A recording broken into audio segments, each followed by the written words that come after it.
Hey everyone. This won't be long, to be honest. I hope that you're all having a fantastic time. Let me just clean that a little bit. There we go. That doesn't really look that good. Oh, whatever. My hair looks like crap too, but that's fine. I just want to talk about actually something that happened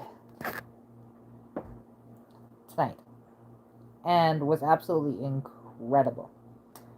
I just decided, you know what? Let's go live for a bit to talk about it because I got to experience a Cosworth Vega, which you might not know what that car is. There's pictures of it on my Instagram, and there's a Facebook post about it, and a YouTube post as well on this Cosworth Vega. And that was an absolutely humbling and incredible experience to find that car and to just be around it and experience it. Because not every day you get to experience a car like that.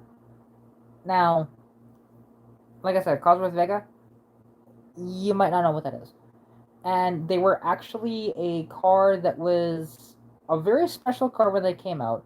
They came out in 1975, and they were only made for 2 years. 1975, 1976. They made 3,508 cars. They were the first cars from GM to have a 5-speed manual.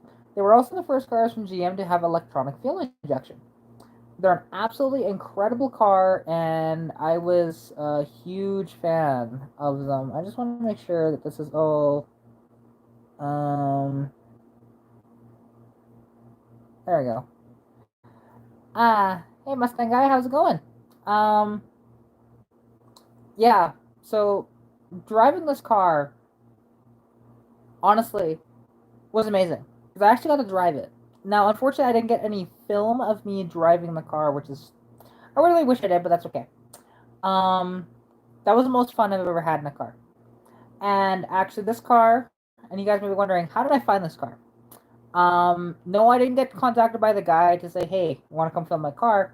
It was actually I found an ad on Kijiji for this Cosworth Vega, and I've been looking for this Vega for a couple of months.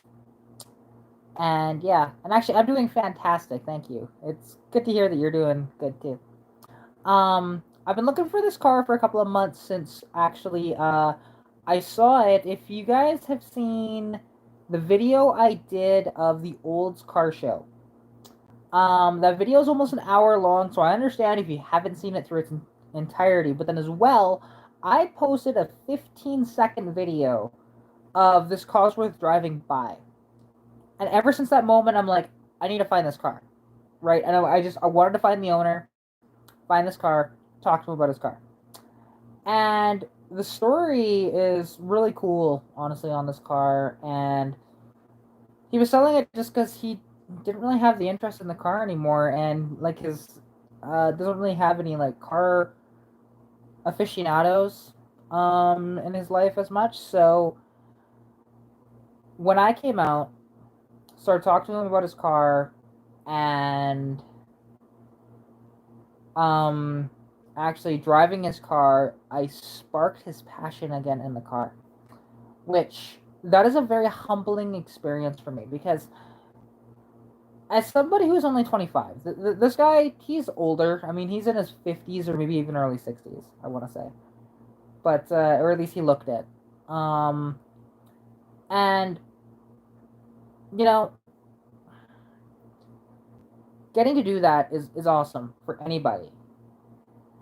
And I hope, because I'm going to see the car again around, I'm sure. Because, he actually had an offer of actually more than what he was asking for the car from a guy down in Florida. But whether or not he actually accepts it, I hope he doesn't. I hope he keeps the car. But yeah, and the thing, it rips pretty good actually. It's not fast by any means, but the thing is, with the 5-speed manual in it, first through third, it just hauls ass. And these engines, if you don't know about them, they're a dual overhead cam motor that make 110 horsepower, and they have electronic fuel injection in 1976. It's pretty incredible, actually. And these cars rev to 9,200 RPM. And it's like, yeah, now the tack didn't work, and nor did the speedometer. So, was using an app for the speed, but then the tack, I had no idea. I think I revved it to about 6 grand at one point. Just shifting it, and I was bang shifting the damn thing too. It was fun. And the only car I've been in that squawked the tires, because everything else I've driven that's had the power to do that has had traction control. So, and I just didn't turn it off or anything like that. So, yeah, and thank you all for so far 3 of you have liked the video. It does help every little bit of that to get this to more people. And we're jumping anywhere between 4 and 2, but I it's late at night. I'm not surprised seeing hardly anybody in the chat. I really didn't expect too many people anyway, so it's totally fine. But yeah, and it's just like for this to kind of cap off this like amazing sort of week that this has been, because like jumping back to the weekend, I had that live stream I told you guys about after I got home. Because okay, so let's jump back actually to last Friday when okay, car meet, it was good. I had a good time. Whatever else, they're always a pretty decent time. Got to see a friend of mine that I haven't seen in a long time. Haven't seen him since about a year ago actually, so it's pretty neat. And he brought out a really gorgeous pink Chevrolet pickup truck. Actually, it was pink on white. Very cool. Got a couple pictures of that and everything. And I was gonna do a video, but there, I don't, I can't remember. Did I edit those and do a video yet? I can't remember. But then Saturday, I'm trying to remember if I did anything Saturday. I don't think I did, but maybe I did. I don't know. But anyways, then come Sunday, I went up to Edmonton, as you probably know. Oh, very nice. Very good. Yeah, I hope it's running good and everything like that. Because yeah, it's a neat car. Gotta love a new Edge. But yeah, then on Sunday there, I went up to Edmonton. I got that film on that gorgeous '77 Mustang 2 Cobra. That if you guys haven't seen that video, go check it out because it is a very sweet car and it's a honey of a car. That's a 4-speed manual in that thing too, and 302 powered, and it's pretty loud because it's got a Flowmaster Super 10 in it. So yeah, I know exactly what that muffler is. I actually have one on my back seat that I've been trying to sell because I bought it months ago, and then I realized, wait, I'm not going to use this muffler anymore, so getting rid of it. But yeah, so okay, now that did that. Afterwards, I went to Roy Marco's garage's house, which, if you guys are not following him, I hope you consider following him here on YouTube. He's got a great YouTube channel. He actually just put day 1 of his the Great Beater Challenge up on YouTube today. So I watched that video. It's about half an hour long, decent video actually, and yeah, so he put that out. I filmed his entire car collection, which that's actually up on YouTube currently right now as well. It doesn't have a lot of views, but actually it's getting a lot more watch time than most of my videos, at least average viewer time. So it's like, I'm all for that. And I also filmed the point of view drive and stuff like that. So, yeah, you'll want to check those out when they come out. Then on Monday, I went to Rocky Mountain House and went to that all Ford car show, which that video, it's not up on YouTube yet. I do have it uploaded. It's just not public. But basically, I won Best in Show. My beater Mustang won Best in Show. Now, let me clarify one thing on this though, is there was 15 cars that won Best in Show. So I was one of 15 winners. However, I was absolutely ecstatic and nothing will take that away from me. My beater Mustang won Best in Show. And that was awesome. And then now, Move on to Wednesday this week. I was at the New Horizon Mall car meet show, and that was awesome. I loved that. Got to meet a few people actually that I haven't before, and yeah. Well, thank you, dudes with wrenches. I really appreciate it. Uh, Fair enough, Mustang guy. That's pretty good. Glad to hear it. Um, yeah, and I went there and took a bunch of pictures of cars. I will be actually editing those into a video as well, so stay tuned for that. Oh, nice! Wait, the new Ford Maverick pickup. Really? You've you're getting to experience one? I didn't even know they were even like press cars out yet or anything like that. That is cool. Very neat. And thank you, Mustang guy. It was really awesome that way. And yeah, and as well, good stuff with Cletus just commented. Actually, he became monetized too, because actually I became monetized on the weekend as well. I've made I think like $1.48 since I got monetized. So yeah, I mean it's okay. With the Ford name, with that because they are revitalizing an old name, but they're trying to keep with the whole. It seems like lately they're trying to keep with the whole pony theme now again, which I'm okay with that. And the Maverick name, they weren't gonna release some really cool compact car to replace the original Maverick, so I'm totally okay with it. But yeah. Anyways, um,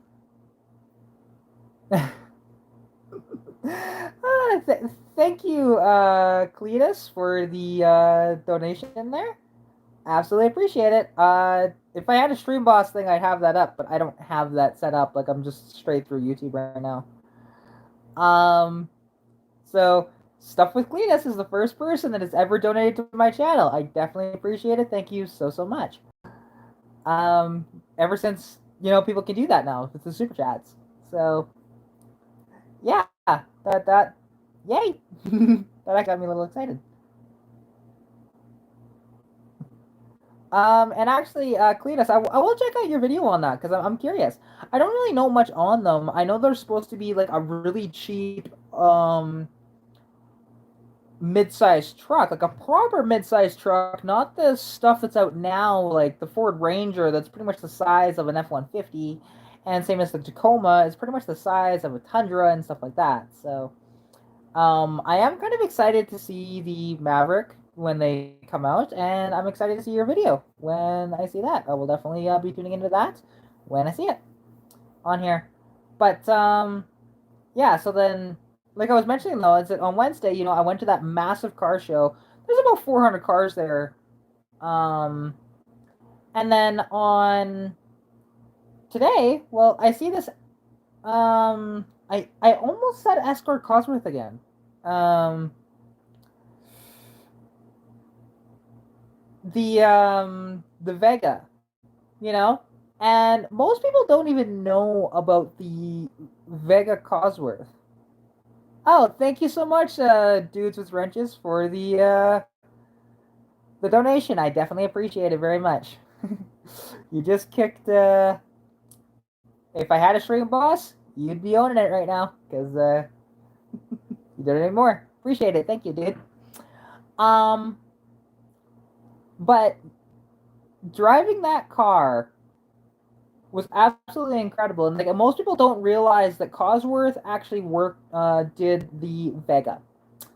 Um, it was the first Chevrolet product to actually have electronic fuel injection in 1975. It was also the first Chevrolet product to have a 5-speed manual as well.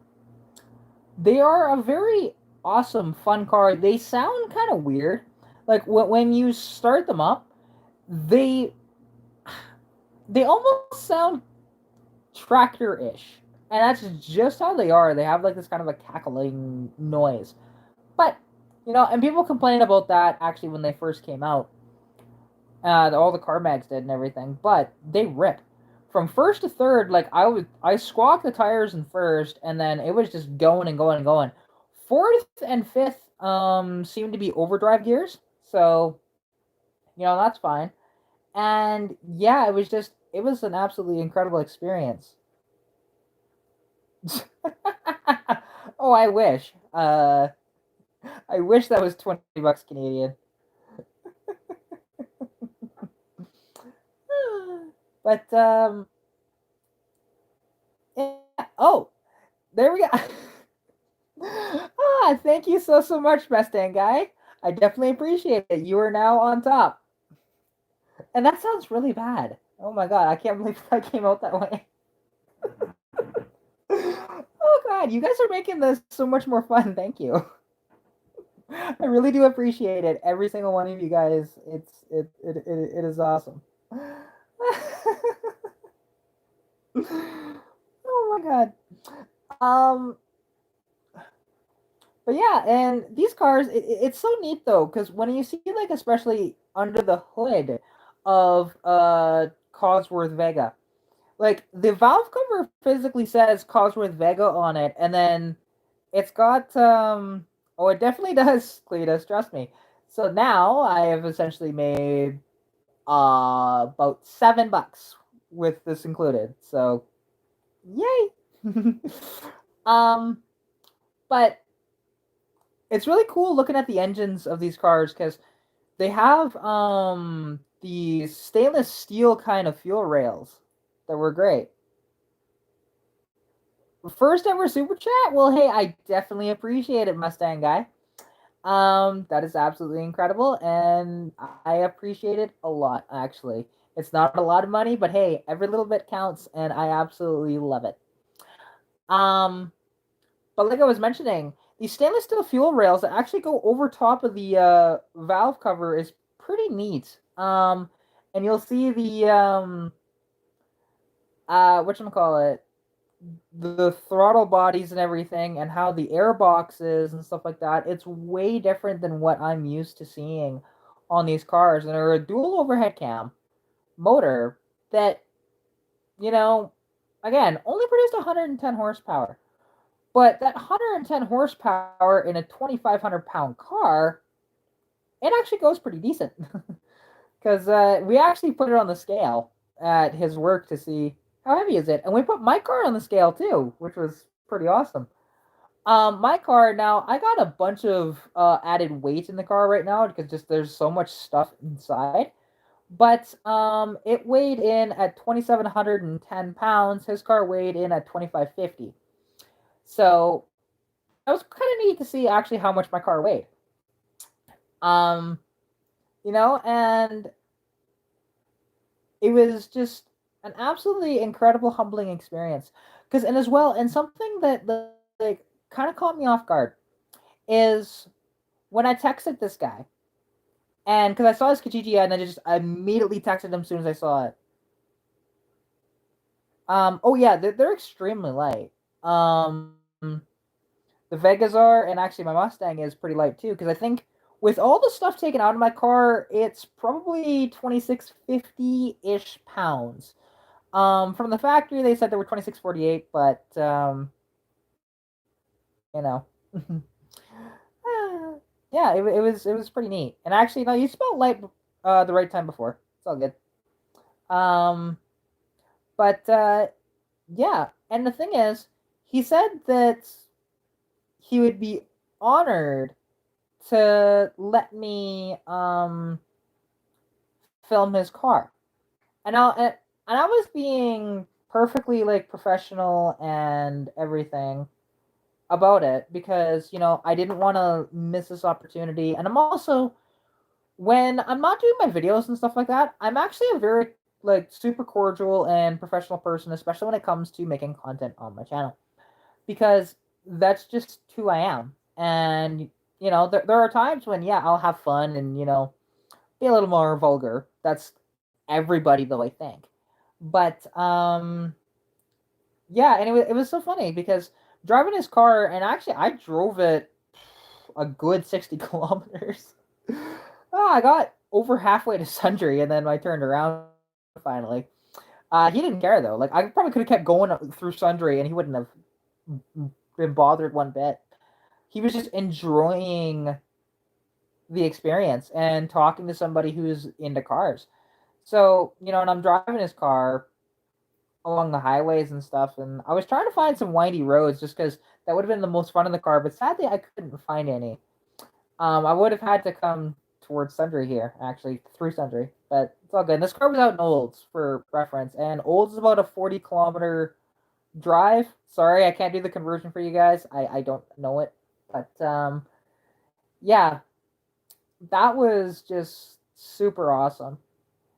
And hopefully he keeps that car, and I'll see it around again because yeah, it was just truly awesome, and I've never had that much fun in a car ever. Now, um,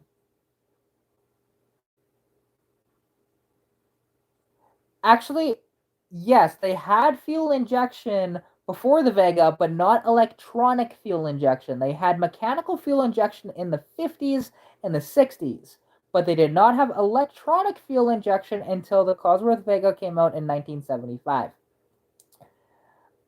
You can look into that. Those were all the injections before that were mechanical. So that was the difference there. Um, but yeah, all good. No worries. Um, yeah, because like the thing is, and now he's looking to do more car stuff and whatever else. And I told him that hey, like I told him about the car meets that we have here in Sundry, and hopefully he comes out tomorrow because again, that'll be tomorrow. So if it is, I'll definitely see him, talk to him, all that different stuff. So hopefully he comes out for that, and hopefully the weather stays good too. And actually, Saturday I'm going to be convoying with well at least Cody. Yeah. Oh yeah, it was a great drive. Um, and I've driven out like I didn't quite go all the way to Sundry. Like I was probably 10 clicks out or so. So maybe put that to about 25 ish miles that I drove it.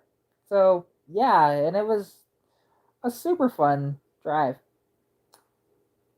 And the thing is, if you've never experienced anything like that, which most people haven't, and most people won't even get the chance to see a car like that. So the fact that he gave me the opportunity to do that, I am eternally grateful for that. And that's an experience that I'll never forget, and that I'll never get to, you know, that I'll never take for granted either. And I never take anything like this for granted. I am so humbled and honored, honestly, to be able to drive anybody's car. Like because my buddy Cody here in town, he's let me drive both of his Mustangs, and like actually there's videos technically on both up on the channel. I did the review of his 2020 California Special, and actually I did a point of view drive, and the show you ride for Brandon, it was in the pictures of that as well, of his 2003 Mustang. So it's been pretty neat to be able to drive his cars as well, and I've appreciated that as well. And then there's a guy in Edmonton who has a 2021 California Special Toyota Supra that I'll get to drive as well. I was actually supposed to drive that on the weekend there when I was up there on Sunday, and it just didn't work out, and it's fine. We'll figure out another time to do that. But I'm very excited for that, and I can't wait. Um, Saturday, yes, I'll be at the one in Cremona. Which one is on Sunday? I'm not sure which one that is. Um, because yeah, I'll be at the Cremona Car Show on Saturday, but not sure what's going on Sunday. Cochrane? Maybe I'll have to see for sure. Um, for sure Cremona, because bank account started to run a little low with all these trips, so I do have to be careful, and especially with what might be happening after the car show at Cremona, because that's going to take a full tank of gas of going down to Carmen Gay, actually. Oh, absolutely. Honestly, I loved doing that, and there was a couple of moments actually that I got emotional during Show You Ride for Brandon. Like when his car was up on the dyno, you can actually hear it in my voice a little bit that I was getting a little emotional, and the balloon toss as well. Oh, you knew Brandon. See, and I wish I was able to get to know him, honestly. Because everything I've heard, he just sounds absolutely amazing. And, he was taken from this world way too soon. And it's very, very sad. It actually makes me a little emotional talking about that. But, yeah. Uh,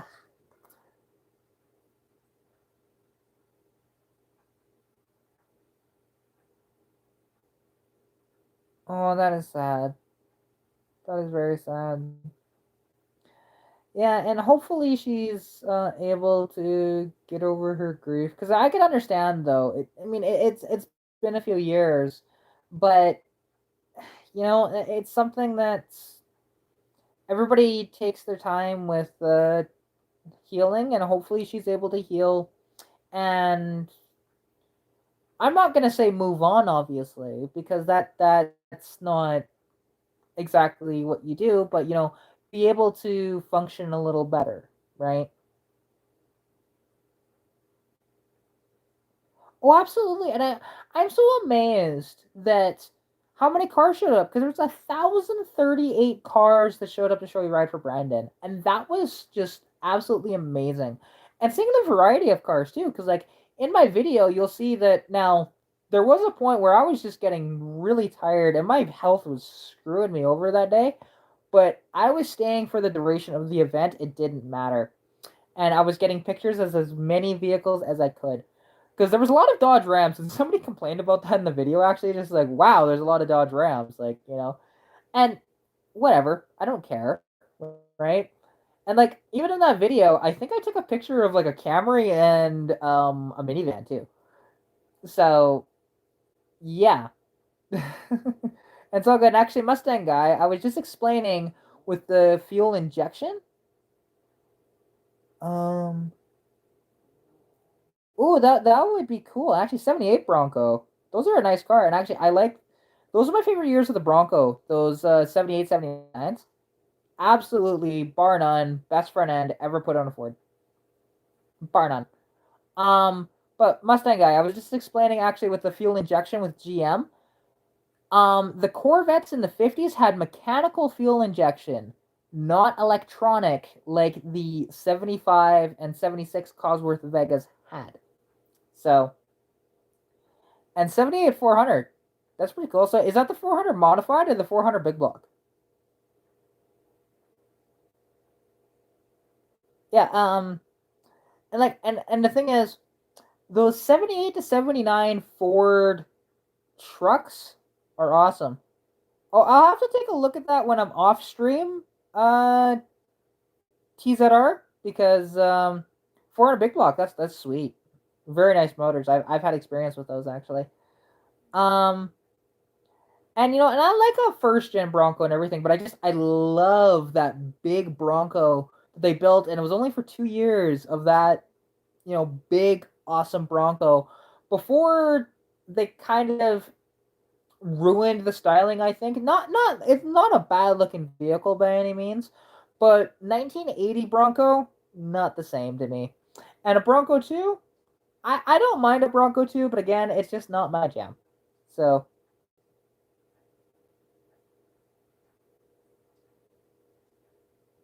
oh, that that would be cool. Yeah, for sure. Just yeah, tell her to look for me. I'll be there because we're convoying out at like here from Sundry at 8:30. So yeah, we're gonna meet at the A&W. Mustang Sally. For one, my name's not Sally, but hello, Mopar dude. How's it going? I'll call you that. Oh, hey, good little trucks. But anyways, how's it going, Half Fast? Pleasure to have you in the stream. Um, yeah, and it's nice to actually to see the chat is really alive tonight. I love this because usually when I do these lives, I do them like earlier, and maybe I just have to do them later on in the evenings because yeah, this is awesome. I love it. Um, oh, it's all good. Here's the thing. When people are active in the chat, I really do like it because it gives me more of an opportunity to talk to people in the chat. Oh, what happened? Or are you just going to wait for the video to explain that? Oh, exactly. Yeah, yeah, and exactly what Dudes with Wrenches said. Um, it's nice actually being able to talk to somebody with that, and that knew Brandon and stuff like that. And sure, ride for Brandon was an incredible experience, and that was the first time I've actually been able to attend any of those events because I've heard about them for years, but never got the chance.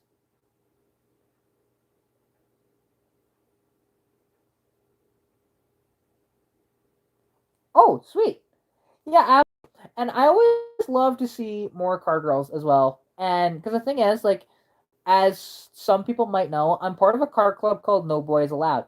Now, doesn't mean that there can't be some men at some of our car meets and stuff like that, but to join the group, you have to be a woman. And that's all it is.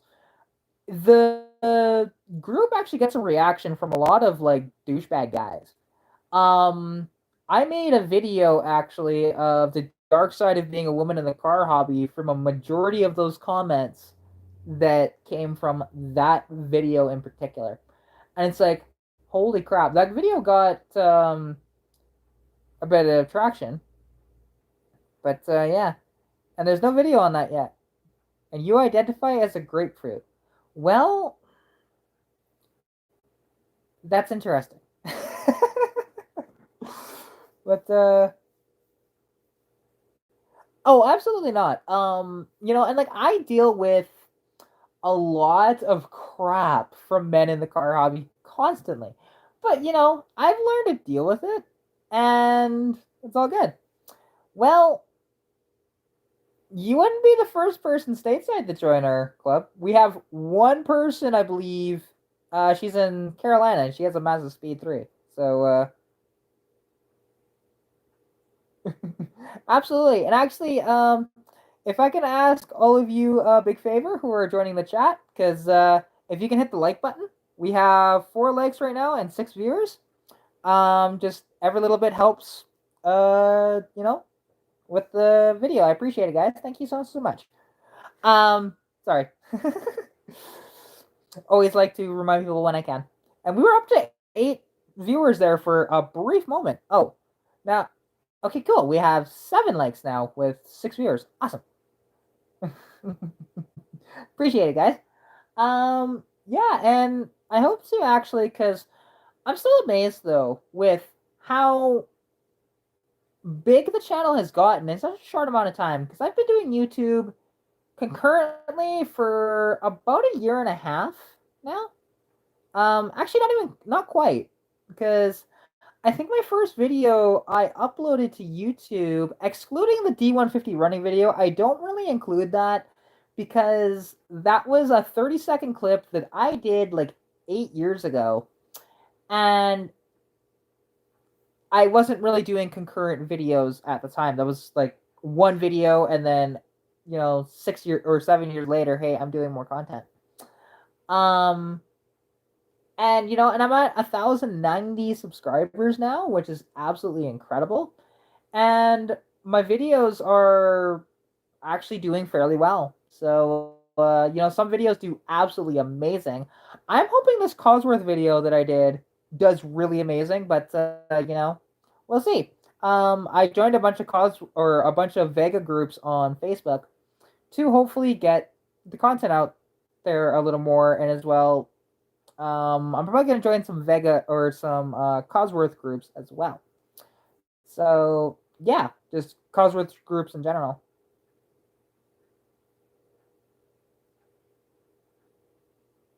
Yeah, that's fair.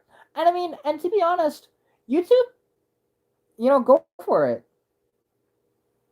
And actually, Dudes with Wrenches, absolutely. The thing is, um, this is what I tell people as well. To grow your channel, share it everywhere you can. I am part of over, at this point, I believe over 170 groups on Facebook. Some of them are just general car groups. Others are pertaining to mostly Ford groups that I have for like the Mustang content and stuff like that. And that's why those videos get so many views, is because I'm in a ton of Mustang groups and Ford groups, right? Like the Vega group, for example, I have just joined tonight, I believe, 8 groups just to post that one video that I'm doing of that Vega that will be out probably tomorrow.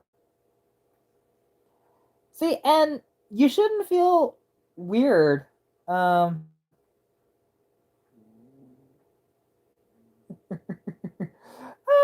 I mean, you could. Oh, hey, Team Mechanic. Awesome to see you here. Well, here's the thing. With my stuff, you've seen, okay, if any of you have watched any of my videos, hey, I can help you out too. Just chat with me and we can figure it out, 100%. But the thing is, because my videos, I like a majority of my videos. There's some videos that I put out that honestly I'm not a fan of, but they're out there anyways. Oh, thank you, Harvey. Right, I appreciate it. Roy Marco honestly is a fantastic guy, and yeah, I have met him a handful of times now, and I was up in Edmonton actually this past week, which look for a video on his channel actually of my Mustang, a full walk around everything of my car. So yeah, stay tuned for that on his channel. So just like when I did a the walk around of all of his cars, and actually I did a walk around of his neighbor's Plymouth Plaza as well. So yeah, he's honestly a really awesome person, and I definitely appreciate him 100%. But getting back to the video thing, is my videos, that there's some that again I just don't like as much. But and I haven't checked out Dudes with Wrenches content yet. I follow so many people. No, I didn't drive the Hudson. Um, I um I drove his Pontiac though, his '56 Pontiac Pathfinder. That's the one I drove. And yes, I will be in Stitch on Saturday. So yeah, because actually after the show, I'm probably heading down to Carmen Gay to my buddy's house, and we're gonna swap the motor out with any luck. Fingers crossed on that. I gotta get in contact with them hopefully tomorrow, or maybe even at the show tomorrow as well. But we'll see.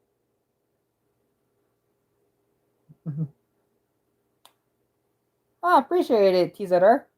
Definitely appreciate it. Um, and yeah, and actually, I saw somebody in here that said that they had a '77 Vega at one point that was on a 4Runner 4x4 chassis, which is like, you usually hear about them going on Blazers or something like that, but hearing it go on a 4Runner, that's weird. Kind of cool, but weird. Oof. Ouch. That's no fun. Okay, that was you that said that. Sorry. I'm seeing a bunch of chats here, and I'm trying to keep up with them all, which actually I can't scroll through it. Yeah, there we go. Just was catching up on the chat really quick there. Because yeah, I try and read every single person's um comments. To be honest, I know how that feels. Like, if I had the opportunity to buy my 86, um, to buy my 86 convertible Mustang back, I would do it in a heartbeat if I had the money. But I miss that car a lot, and I didn't have it very long, and I didn't really get to experience summertime with it.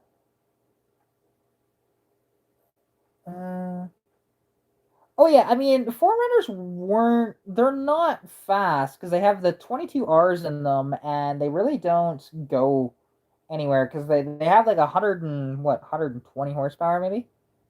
Um, had a 350. Nice. And actually, I know what you mean. Because even though this car was a decent price, like it was body wise, it was nice. Oh, that's pretty cool actually. Um, I love the Vegas and stuff like that, and actually, and unfortunately, and I can't believe I deleted the footage. It's just like, oh my god, I deleted it off my phone, and I have no way of recovering the content because if any of you have seen my auction videos, right? It was going to be into four parts. I did one into two because the video was going to be about 40 minutes long, so I said screw it.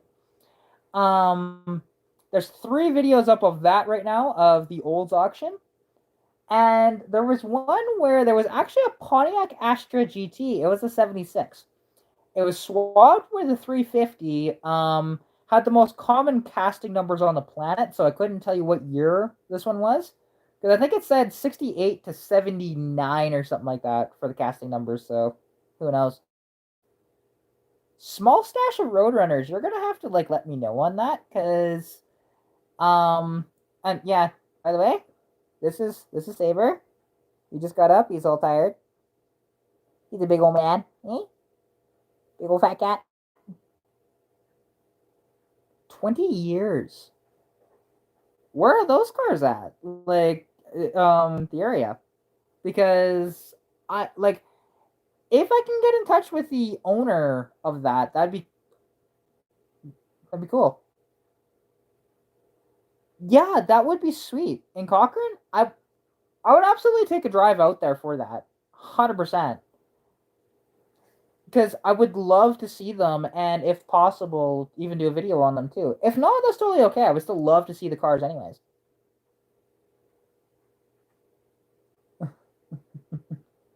In the town of Cochrane too.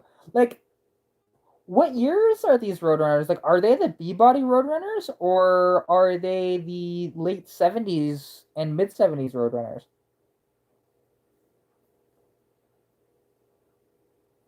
Because I'm curious now, and I would love a Roadrunner myself, but I can't afford one. Um, I'd love to have any B-body Mopar.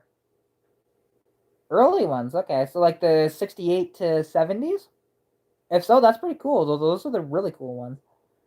And those are the ones that everybody wants. Like for me, and it turns out I actually could now, after figuring out my bills and stuff like that. That would be awesome. Thank you. Um, oh, not up here. A nice Roadrunner up here, even a 318 car. It could be as high as 70. Like, it's insane, honestly. Most Roadrunners you see are anywhere between 80 grand to like 115. It's ridiculous. Now that's Canadian prices, mind you, so you can do the conversion on that. But yeah, and actually something. Speaking of a B body Mopar, because on Wednesday.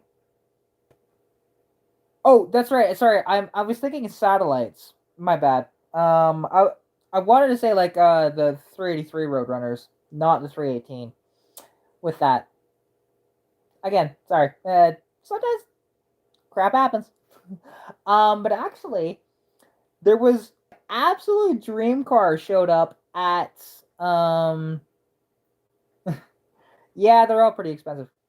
Um, at the Wild West show that happens in, because actually I don't know, have you been to the Wild West show that happens in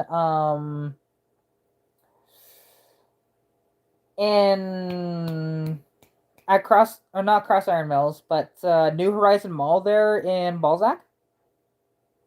Because if not, you should seriously consider going to that. It is incredible. You know, they get an average of about 400 cars. And there was this guy that showed up in a 1970 Coronet 500 convertible that had a 6.1 Hemi from an SRT8 Charger and the 6-speed manual in it. It was just absolutely incredible to see this car, and it had a really tricked out suspension and everything. And I was fangirling at this car so much. Like, I was chatting with this really cool chick that owned this '84 Firebird, and as soon as I saw that car, I just said, "Sorry, I have to go talk to this guy about his car because just the dream car, right?" And just oohing and awing over his entire car. The only thing that was like added for because I asked him, like, I saw the 500 badging, so just like, okay, it's a Coronet 500, not an RT, because it had the RT side scoops on it. But yeah.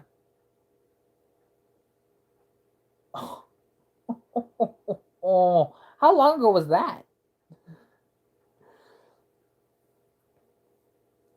Oh, for sure, Mustang guy. No worries. I don't know how much longer I'll be doing this, but depends how long my voice lasts.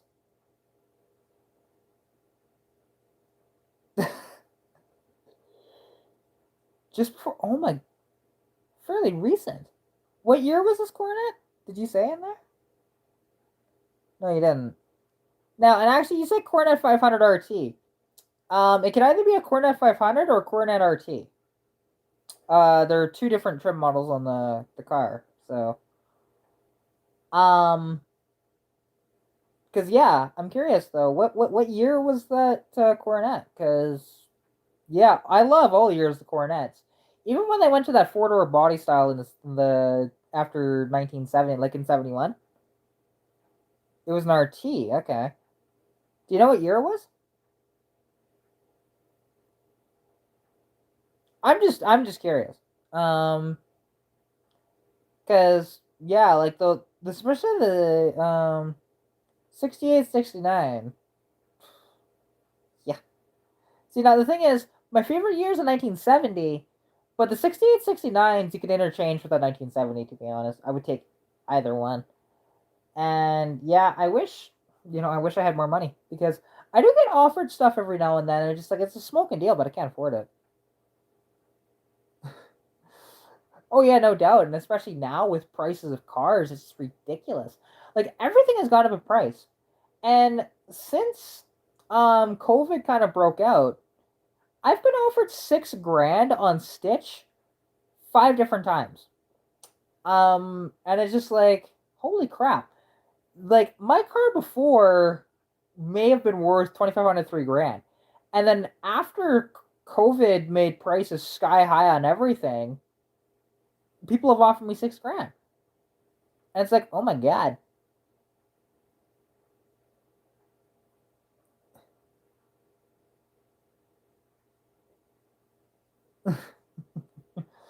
There you go. Well, hey, I wish you a speedy recovery. Um, with that. Uh, well, I'm in Sundre, Alberta. I'm assuming just because he mentioned Cochrane that he's in Cochrane. It's my guess, Alberta. But because I don't know where you actually are. 14 weeks. Oof.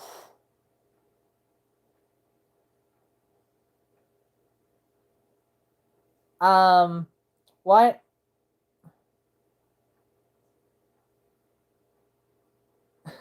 When will I come to the car shows in California? A, when I can afford it. B, when the borders are open. Yeah, there you go. So yeah, yeah, and that's the thing. There are actually a decent amount of YouTubers that I know here in Alberta. Like there's Roy Marco.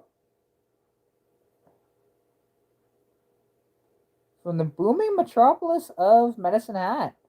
Well, hey, how's it going? I appreciate you joining the live stream. Um, yeah, I've been to Medicine Hat once. I need to get down there because actually, there's a guy with an absolutely incredible car collection, and oh, cool. Oh, you're in Devon. Okay, I know where that is. Um,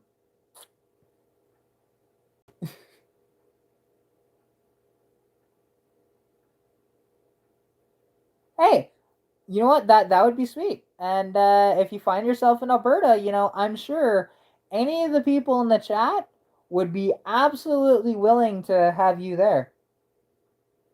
Wait, Tim Albers? No, I that's not his name.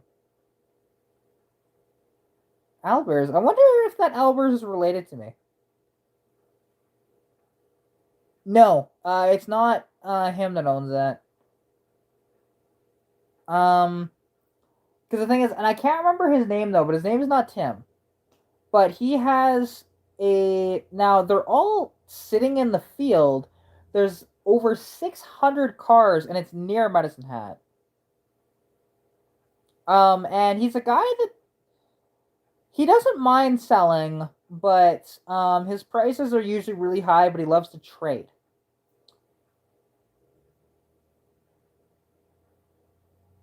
Oh, that is cool. Yeah, not the same guy. And actually, I'm curious if this guy is related to me. Only reason why is because the Albers, I'm part of the family tree actually. Um, because my yeah, I will try and track him down. Absolutely. Hey, that would be awesome if you show up here in Alberta. Yeah, it'd be great to see you. Um, and I absolutely would. Uh, Tim Albers. I'll have to remember that. I don't have a pen and paper on me. All of my pen and papers are over there. I'll just have to remember that name, Tim Albers. Because and the thing is, like, yeah, who knows? I might actually be related to this guy. Um, because yeah, that family tree is huge. Like on the Albers side, there's over 400 people. So yeah. Um, reasonably competent in genealogy.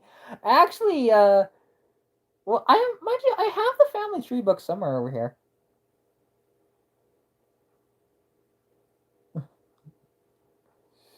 Yeah, and that would be one heck of a road trip for you.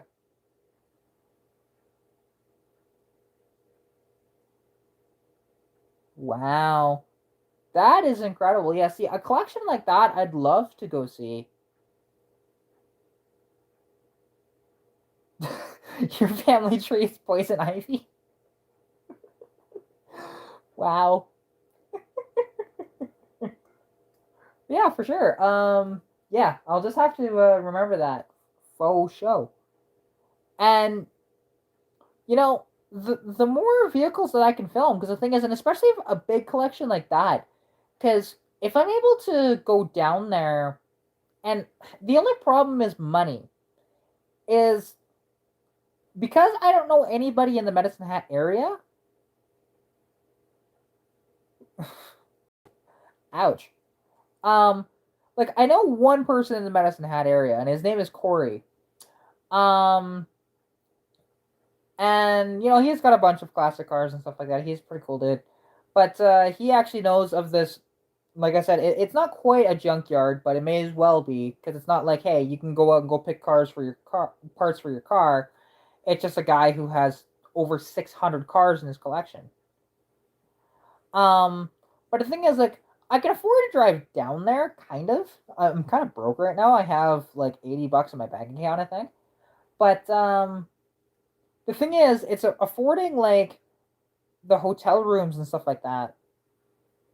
That it gets really tough when you don't have a lot of money. So Yeah, and like I know whenever I go up to Edmonton, I have places to stay. I can stay at my sister's. I can stay at Roy's. I can go to a couple different places as well. And even when I was up in Edmonton, because I was at this one car meet. Um, that's fair. I do that too. There, and it was pretty cool because actually there was this guy that I know. I've seen his car around, and I finally met him in Edmonton, even though I've seen his car everywhere in Calgary. He's got a R34 GTR that is built to the nuts. This thing has 750 horsepower on pump gas and 850 on race gas, right? It's pretty amazing. Um, and it's a very nice car.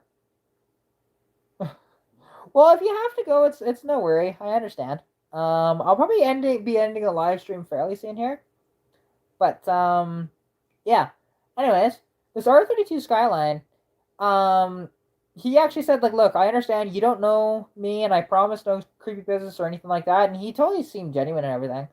That if you need a place to stay up in Edmonton, you can crash where I'm at my mother's house, where I'm currently at.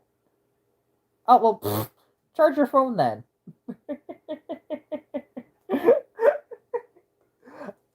But yeah, and it was honestly pretty cool to just have this guy. And I told him that I'm an automotive YouTuber and stuff like that. And there will be a video on my channel of his car. And who knows? Might get some videos of some polls too. I doubt he's gonna let me drive that car. Um, but still.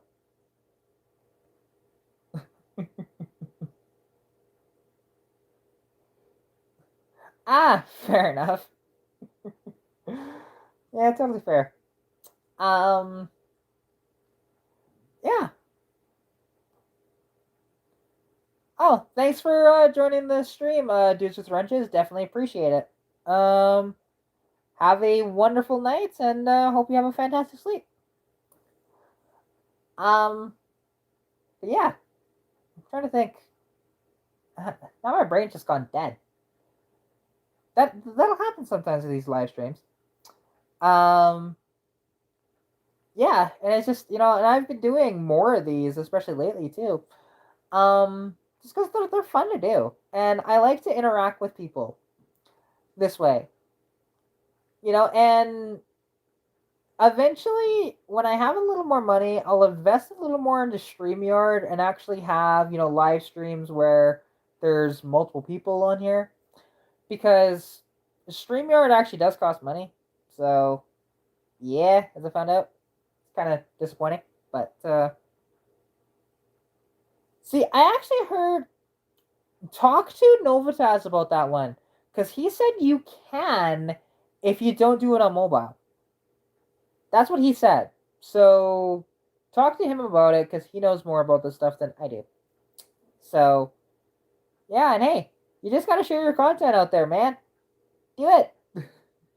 It only took me a year and a half. I did have a couple of lucky breaks though with videos, to be honest. Oh, weird.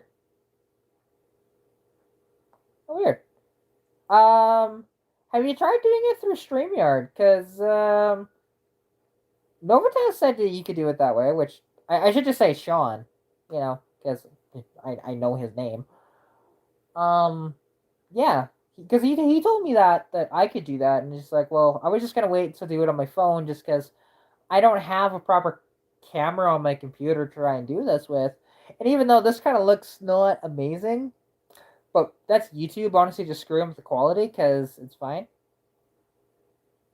Okay. See, there you go. And that might be the way to do it for you, you know? And honestly, it seems like live streams are a good way to get the watch time hours up. I know every time I do one of these lives, like I get quite a few hours. Like my top one was my first live stream that I did, and that one got me, I think it was 8 hours of watch time within just the hour and 15 that I had the video up. So it was pretty good actually. Most of them though get me only about 6.5 hours or so, but still, for only an hour of me chatting, it's not bad. Fair enough. I didn't know that was going on. So that's saddening, unfortunate, but it's all good. We all have those issues. I fuck yeah. Yeah, can I actually? Let's see. Can I bend this down a little bit?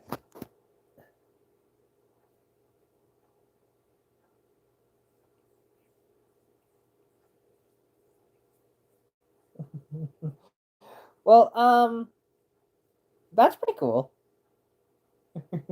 All good. So, putting in a T 2.8 and a 5-speed in an Astra. Okay, well, actually, something it's fairly easy to do. Because with me, you've seen, okay, you've seen my content, right? You've seen that, or at least, I don't know if you've seen much of my content or anything like that, but I have a few videos of me working on cars. Not a lot, but I have a few.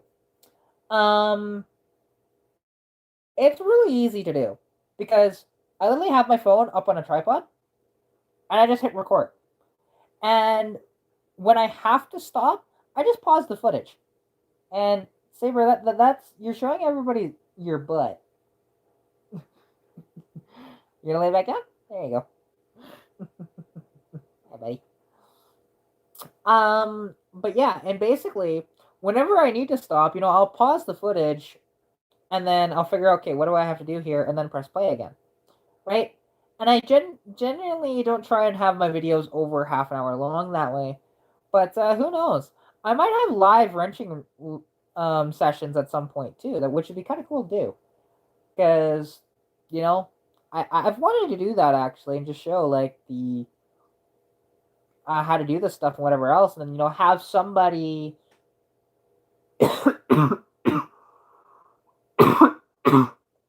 Apologies, guys. Ah, gotta love my health. Ah. Anyways, um, to have videos like that and to actually do it live would be pretty neat, and have somebody reading off the comments to me.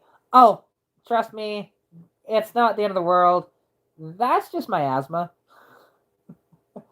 That's why my coughs sound like I'm a heavy smoker. It's because of asthma. That's fair. To be honest, I have ADD as well, so I totally understand that. Um, However, I've been able to rein it in a lot more. Yeah, like and the thing is, people ask me, um, hey, I've only ever smoked one set of tires. Yeah, and I ain't no heavy smoker. I don't smoke at all. I didn't even realize the team mechanic was still here. He hasn't chatted in a while. He's usually lighting up the chat pretty good. And actually, if you guys haven't, go check out his channel. He's got some cool stuff going on. Like some of his cars, like he just got the his 82 Ford LTD running again. He's had multiple problems with it, but it's a very neat car, very good shape actually. As well, he has a your Eldorado's a 72, I believe. Was on its maiden voyage. Ooh, cool. That's good to hear. Because, yeah, I am so glad that thing is going. Okay, yeah. And his Eldorado's a 73. It's a very cool car. And it is an El Clasico, which was one of these upper echelon versions. Like, it wasn't the Superfly or anything like that. But, it did have very nice plush velour seats. It had the boomerang antenna for the a TV in the back. It was pretty cool, honestly. And I did get to actually sit in it and drive it around the block, which was pretty neat. And yeah, it's a big car with a 500 caddy motor. Actually, there's a video of his car up on my channel as well, if you want to go check that out. And yeah, he just picked up a Suburban as well. So, I've been giving him a little bit of advice and stuff like that on his car, or truck thing, because I am selling one, so I do know a little bit about them. And yeah, so and it's actually a pretty nice truck, and you got it for a good deal too. So you don't see them for that cheap that are running and driving, that often, anyways. There you go. Yeah, thing. It's an SUV technically, but yeah, and it's just a very cool old boat that way. And his is a 2-wheel drive. The one I'm selling is a 4-wheel drive, which he's thinking about actually converting his 2-wheel drive to 4-wheel drive. But we'll see if he does that or not. It'd be pretty neat to actually see. And the thing is, team mechanic, which his name is Joseph, he is only 15 years old, and I swear he knows more about cars than I do. Like, which is insane to think about because, yeah. I know how you feel that way. Like the Suburban I'm selling right now, it's a rusty pile. The thing even caught on fire on the test drive. It was so funny actually how that happened. But there's a little YouTube short video actually of the aftermath of the fire, which really wasn't that bad. But there was a little fuel leak that got onto the intake, and basically, because I wasn't in the car. That's cool, actually. 78 Marquee.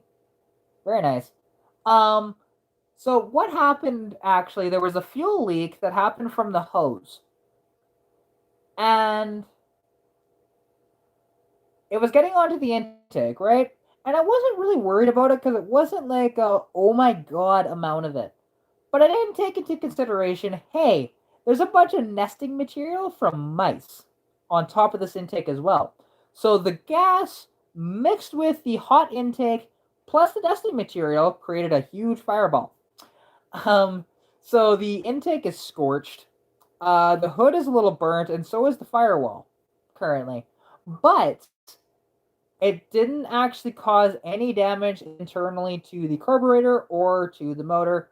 We went through it, and it was actually pretty good. So luckily, we caught it in time, and yeah. See, actually, we didn't have a fire extinguisher. Um, when I saw this happen, because to be honest, I didn't expect a fire to come from that. I expected a fire from the wiring because it has house wire nuts all throughout this car. Like it's bad. Um, but it's I didn't work. I haven't even touched the Suburban. The only thing I've done is run it, and I've driven around the yard. That's it. So I haven't changed the oil or anything like that. And I'm not gonna because it's not worth it to me to do. I'm only asking $1,000 for this thing, so yeah, for pros. And it's cool actually because this Suburban, it's an 81. No, yeah, it's an 81K20 Suburban. So it's actually a 4x4 3/4 ton, which you never see the 3/4 ton 4x4s. They're usually all half-ton rear-wheel drives, like Teen Mechanics there. And, you know, but unfortunately, it actually runs and drives pretty good. Tires are decent on it and everything like that, but the body is just shot. It's horrible, but not the rustiest pile I've sold, but pretty close. It's got a decent front clip though. Look at that. That's about it. But yeah, because I think the worst car I sold was I think that it was between the S10 and the Jimmy. 7/8 ton.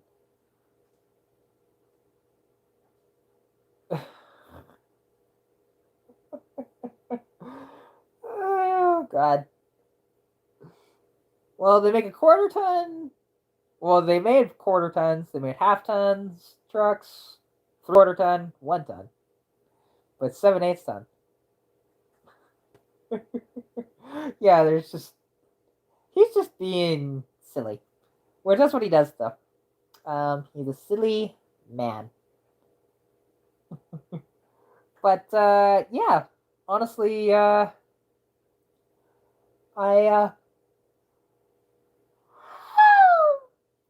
um, can you tell I'm getting tired? Because it's currently 11:30 here now. Um, but yeah, honestly, I was gonna say it because the worst condition vehicles I've sold, and it's a toss up between two cars, two trucks technically.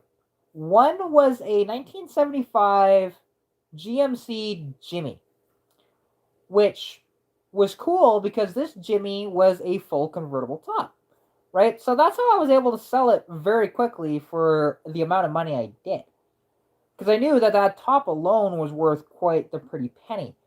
But the rest of the truck was just, it looked like it was through a demo derby. Hell, it was even painted with the number 53 on the side of it. It was just a mess, which actually you can see part of that vehicle in my junkyard tour video, my first junkyard tour video, because that was when I did the full walk around of the property before I sold anything off of it, I think. So, yeah, and you'll see that thing, which, and it looked like it was in a demo derby. It was smashed in every fender, with rusty as all hell, but it was neat, and it had a 350 in it. And the guy just bought it for the frame, because he was gonna frame swap his 72 with that. So and I wonder if he ever got that done or not. But then at the same time, because I sold that thing for $850. How many vehicles are left there? Oh, still quite a few. Most of Greg's stuff I've sold at this point. But let's see. What is all Greg's that is left? Because okay, now two of the vehicles I didn't actually sell. I just helped facilitate the deal a little more, but it was actually Greg that sold them. So I don't count those. But let's see, how many vehicles are left? Okay, there are the three T-Birds. There's the Grand Marquis. There's the Jetta. There's the International.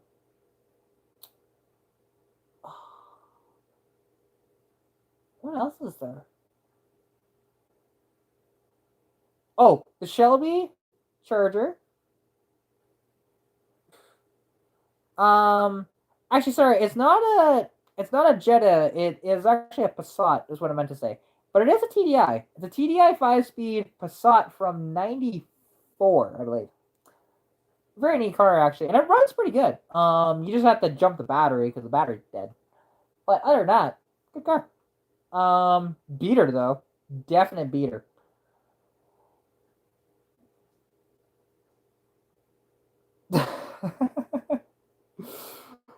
Oh, that'd be funny. That would be funny.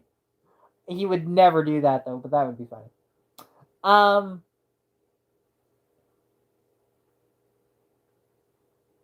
yeah, and actually, I need to because I'll be selling that one too because that's not actually Greg's. That is somebody else's. But I do have permission to sell it. I do have the keys. I just need to pull the thing out, pump up the tires, and jump the battery and list it. That's what I need to do, and I need to run it off the. Hopefully, the alternator will charge it enough for it to keep a charge. Um, I won't be getting a lot of money out of that car, to be honest. The car has 400 and well, actually, I don't even know. I've been told it has 450,000 kilometers on it. See, why would you trade your D150 for an Avalanche? That seems like no. Your D150 is too cool for that. Um, but yeah, so I guess there's only because okay, there's a Shelby Charger, so that's 7. There's a Turismo, that's 8. Um, there is the Plymouth Cranbrook and the Dodge Crusaders, that's 10. There's the Suburban, that's 11. Yeah, I think there's only 11 cars left now. And I've sold 23 off that property. Now, that's not including the stuff that's in the back, which I haven't even got to touch yet. I have permission to sell the bulk of it, but like for example, there is a 1960 Chevrolet Brookwood wagon back there. There is a lot of Ford trucks. Welcome back, Mustang guy. I appreciate you coming back. Um, why did he collect all of them? Honestly, he got a lot of these for almost no money, and he just liked cars. And he kept anything with round headlights. He always loved round headlighted vehicles, and yeah, so because hell, I even sold his International Scout. But now, actually, which will be really cool, and there will be a video on my channel showcasing this car when it comes back. Um, if any of you remember, go back a little ways in my videos to even see this car. Because I never did a full walk around of this car. I did do a partial one in a video. Oh, hi, the Mustang House. How's it going? Appreciate you coming out. Yeah, and I do want to do StreamYard. It's just, it costs money. And that's the only issue because I would absolutely utilize StreamYard. I'm just perpetually broke. That's the problem. So, yeah. Um, is there a free version? I'll have to check that out because everything told me that I had to pay for it. So when I was testing it out, because there was like a 7-day free trial or something like that, and I think that 7 days is up now because I tried to use StreamYard once. It I was having a little bit of issues with it, and yeah. Oh, cool. And I'm okay with if there's a little StreamYard logo on it. I don't care. Um, yeah, I'll definitely keep that in mind because I'd love to have guests on here as well. And there is no like time limit on these for me. I just do them until I either get tired or my voice gives out. Sorry, I got sidetracked. Apologies with this whole StreamYard thing. Um, the vehicle is the 1979 Lincoln Mark V that was turned into a pickup truck. There is, oddly enough, on one of the Monaco videos, it's an update on the Monaco, and it says plus a few other vehicles as well. It's at the end of that video. It's only about, I think, 2 minutes of it that it's actually in the video, but it's a very, very nice car, and I've driven it, and it's absolutely incredible.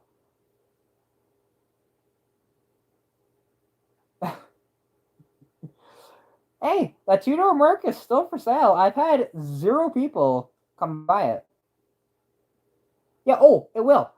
It's actually off at paint right now. So we're just waiting for it to come back, and then I'll do a video on the when it's nicely painted and stuff. So yeah. Yeah, and I know you want that Merc. You just haven't come and bought it off me, but to be honest, I don't even know if the thing runs. So I just need to get that hood open, put a battery in it, see if it'll fire up, turn over at the very least. Because yeah. And most vehicles out there, to be honest, run. But the problem is with the old Fords, they always have this issue. I don't know why. Is when a Ford sits forever, you can't just ever stick a battery in it and fire it up. I don't think. Yeah, that's fair.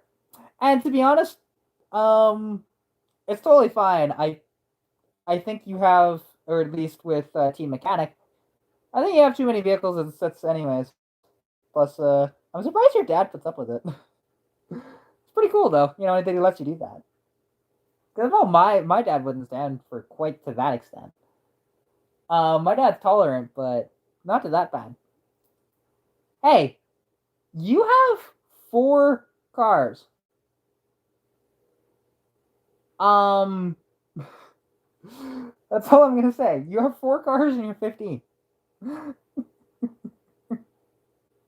Hey, I would absolutely love to be on Cletus's live stream. Um, You know, just as long as the day works out for me, I will absolutely do it. Ugh, okay.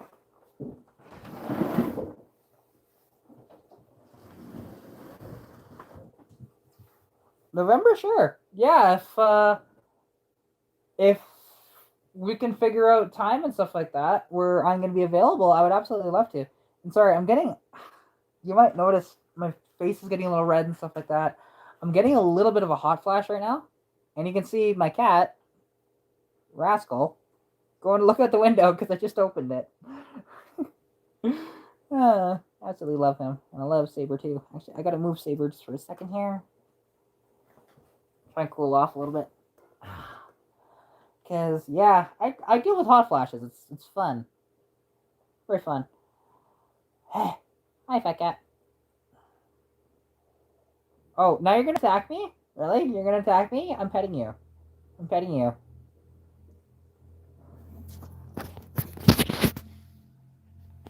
Mm. Ah, okay. Fair.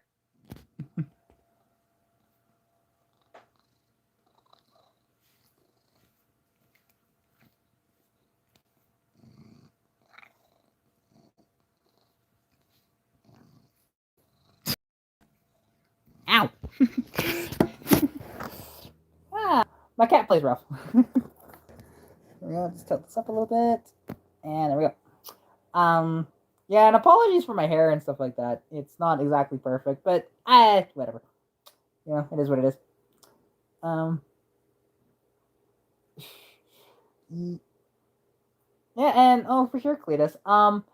And you know, whoever you get, I can chat, so no worries. Um, I was gonna say, has Teen Mechanic ever been on a live stream? That I'm curious about actually, because and something else too. I wouldn't mind. It'd be kind of neat because me and Joseph there, um, we've met each other a couple of times now. Actually, 3 times. Um, well, I asked him. You know, I'm sure he'd be happy to have you on because he's again very chill guy, and heck, you can send him a message on Instagram. He'll reply to you because he knows your name and everything. He knows that you're not going to be a weirdo. Um, I have I've talked to him about it, and he says, "Yeah, it'd be fine." So just message him on Instagram. Um, he'll get back to you whenever he can.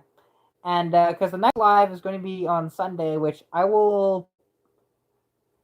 God,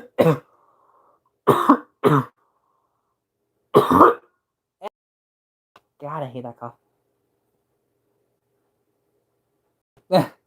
I know what you meant.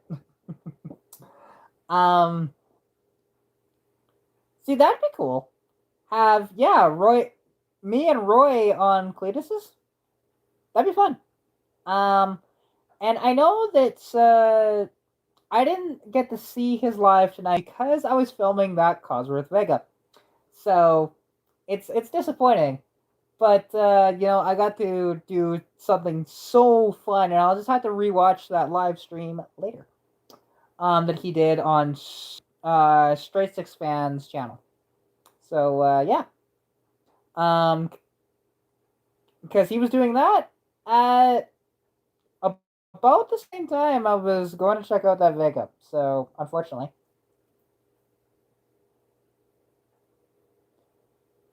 free version unless you have 6 guests. Oh.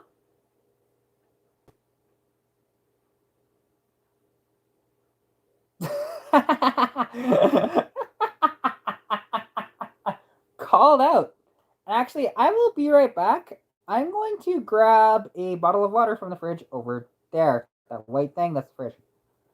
So, give me a moment here. Fat cat. Ah! Hang on, Saber.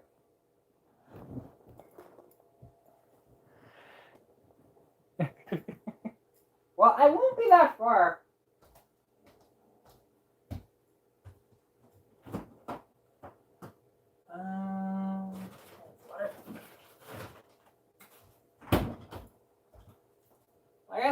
I wasn't gonna be far. Heck, Saber hasn't even gotten the chance to sit back down yet. There you go, Saber. You can get back on my lap. There we go. Now on YouTube.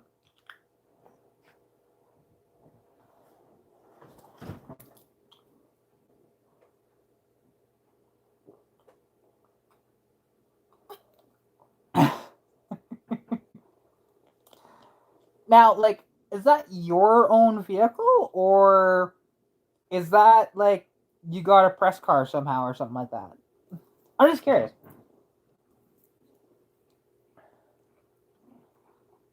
Not to put you on the spot or anything, but no worries. I thought I'd have ended the stream right now, but there's actually a decent amount of viewers, so I haven't stopped it yet.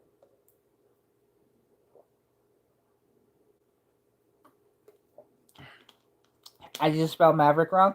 GG. I mean, I'm just waiting because and my cat goes crazy over water balls, by the way.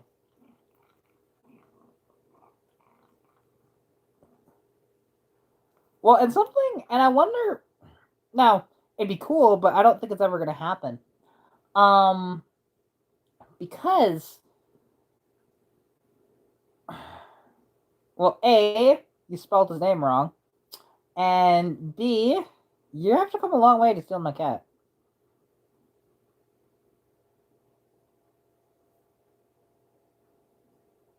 It is your own vehicle. That's cool. Very cool. And what do you mean? Find a press car to make fun of?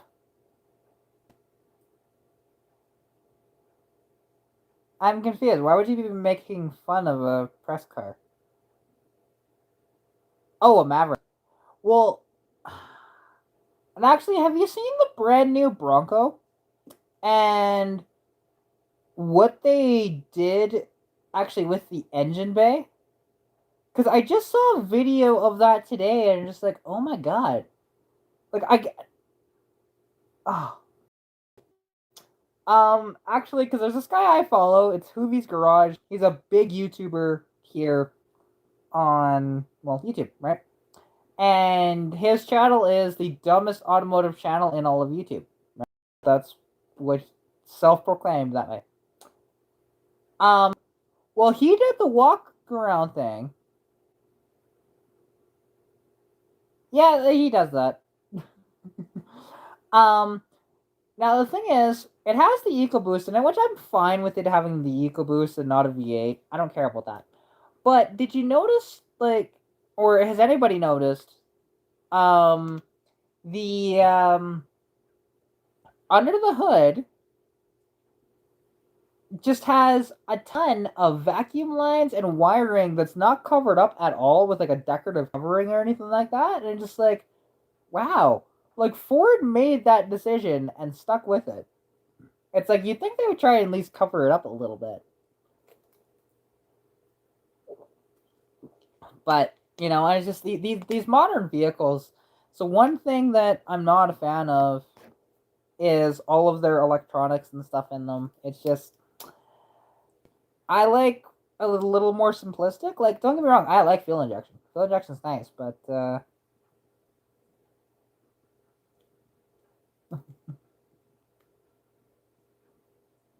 see, and your LTD isn't that bad for vacuum lines. You want to see bad vacuum lines? Go look up a vacuum diagram of a 3000 GT VR4. That is the worst car for vacuum lines on the planet, I swear to God.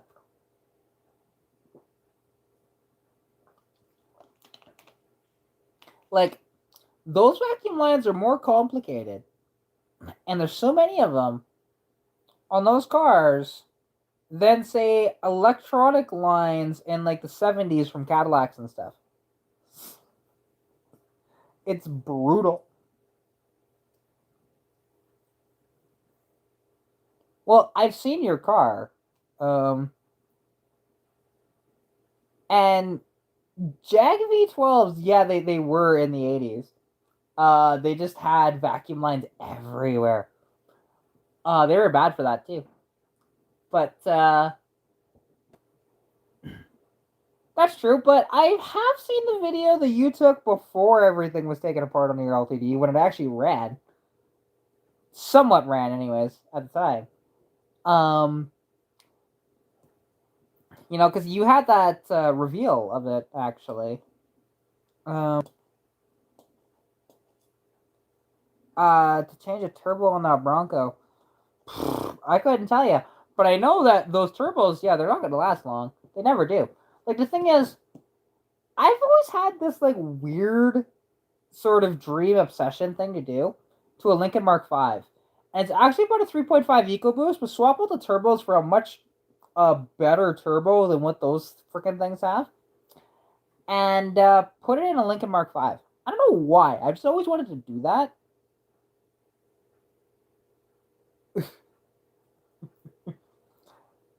Now, see, a 1980. That's surprising that it had that much emissions because my 1978 Civic with the 1200 in it has a charcoal canister, and that's it.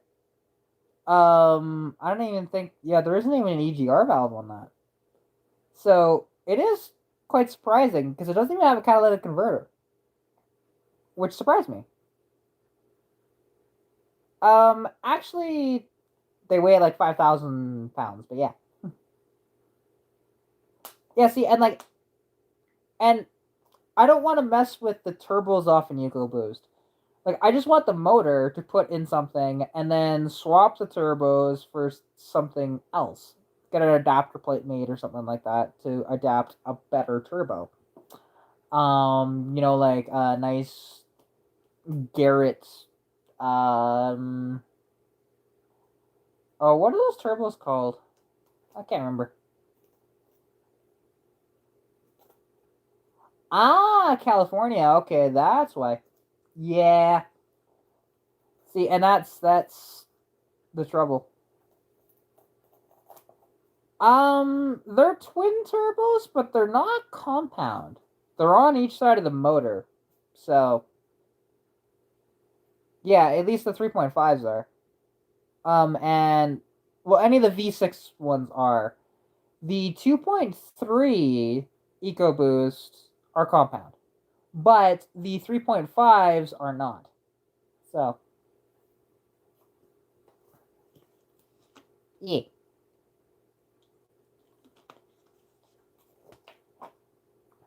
At least I'm pretty sure that's out there.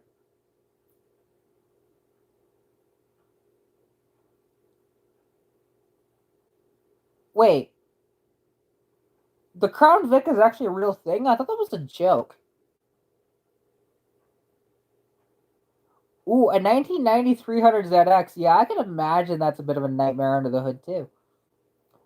Um, because I thought the Vicky thing was just some rendering somebody did. I didn't realize it was real. But actually, have any of you seen that really ridiculous thing that Ty DeLorean has made for a car? And like of the DeLorean name, like John DeLorean's son. Have you seen the car that he has launched? Because when I first heard about it, I thought it was a joke. I thought this was a PR stunt and it was terrible, but no, it's actually real. And it blows my mind that this has a DMC badge on it. Because if you haven't, and I wish I could show you guys here on camera, but I can't. It's called the DMC 21, I believe, instead of the DMC 12 like the original DeLoreans were.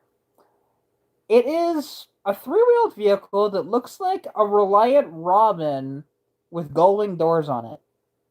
And it's like, that is a DMC? And yeah, they're selling for 25 grand. It's like, what? Just blows my mind that they did that.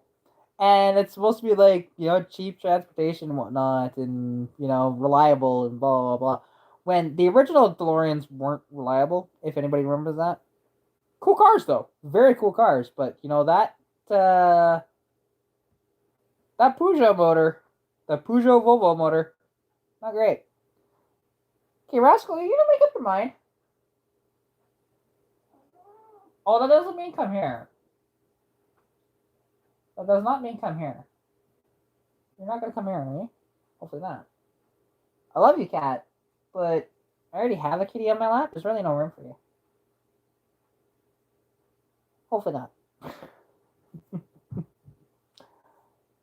But yeah, it's just it's a very interesting car. Um, and I don't know any of the specs on it. I didn't really research it all that much, but yeah, it's real.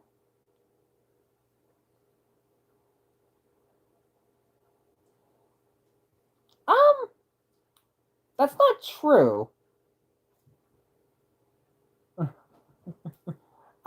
No worries, half-ass garage. Appreciate you coming out. Yeah, good luck with the tranny install. Hopefully it turns better next time. Cause like the thing is, Back to the Future came out, if I'm not mistaken, after the DeLorean was actually like dead, right? Um, and people knew about the cars then, and they were, they had they were a very big car even back then, before Back to the Future came out. If I'm not mistaken, the DeLorean came out in '81, I want to say, but the movie didn't come out until '84, if I remember my years right. The movie did, that's true. But the thing is, would it have the stardom it has now? No. But would people know about it? Probably. I mean, they might not be as popular as they are now. That's definitely true. I will give you that. But it's no different than well, mind you, those haven't really been in movies either. Because there's been a really cool car actually. It's showed up at the New Horizon meets. I've seen it every time I've been there. I don't know what year it is, but it's a De Tomaso Pantera, which they're a very neat car. They're mid-engine. They have a 351 Cleveland in them, and they are just super super awesome. Um, and they have such sweet lines, and they built them for quite a long time actually. Um, just a wee bit, but you don't want to do that. It's all good. Like that Pantera, that's another vehicle I'd love to do a video on as well, and I'd love to be able to drive that thing too. But it's one of those things that not able to always drive every car you want to, but it's all good. I've gotten to drive some incredible cars so far, and I can't wait to see what I'm able to drive in the future, especially with YouTube. It it gives you a lot more accessibility to vehicles, it seems, because you can't just ask people randomly, just like, "Hey, can I drive your car?" Usually you have to have a little more of a motive than that. So, especially with people you don't know, right? But it's not like I'm asking people, "Can I drive their car?" Like with the text messages that I was going back and forth with the Vega with the guy. And it's like,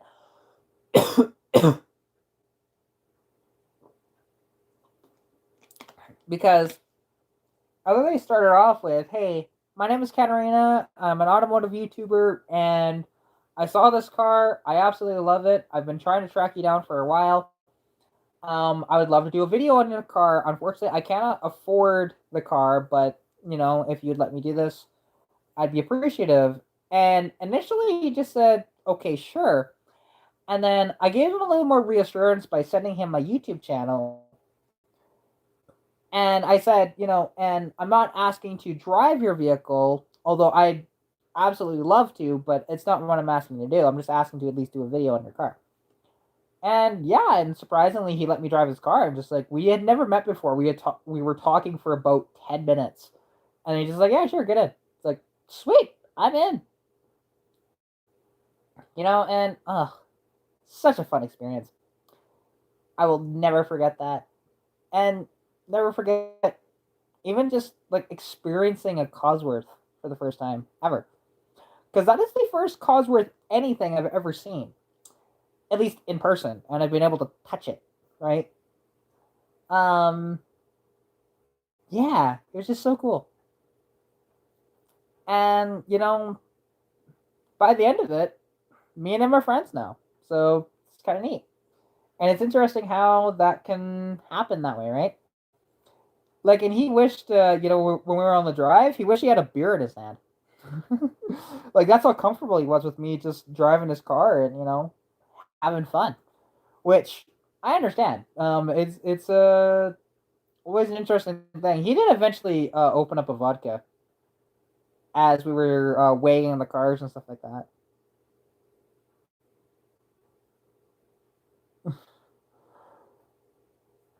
See, and I would love to drive a Bronco.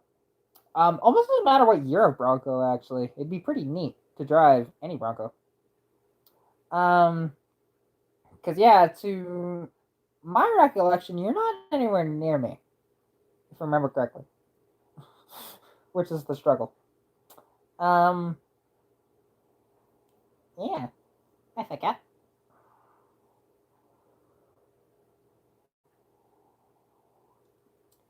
Yeah, that's fair. There's lots of vehicles. Like I still get to drive because like whenever I'm able to get that super video done and out there, that video, who knows? That video could like explode.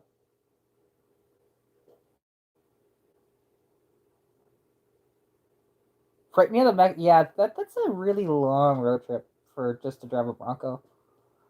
I would need to plan a lot of stuff to do along the way to fulfill my YouTube. Yeah.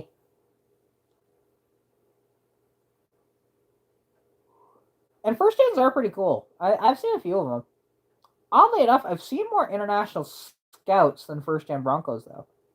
But then again, the scouts were made longer than the Bronco was. Um, but yeah, because I've personally sold two scouts, and I know where two more sit. Um, well, honestly, the scouts are fantastic. The only problem is the bodies rot away so bad compared to regular cars at the time. They were worse than most everything else. They were comparable to actually they were worse. I'd say it was an 800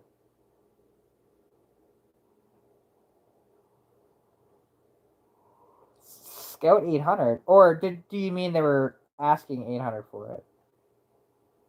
Sorry, I think it's I'm getting really tired here. And I'll probably end the live stream here pretty soon. Oh, okay. I'd have to look into that. Because I don't know my scouts like extremely well. Oh wait, yes. I do remember those. Now that you say that, yeah, those are kind of cool. And actually, something interesting with the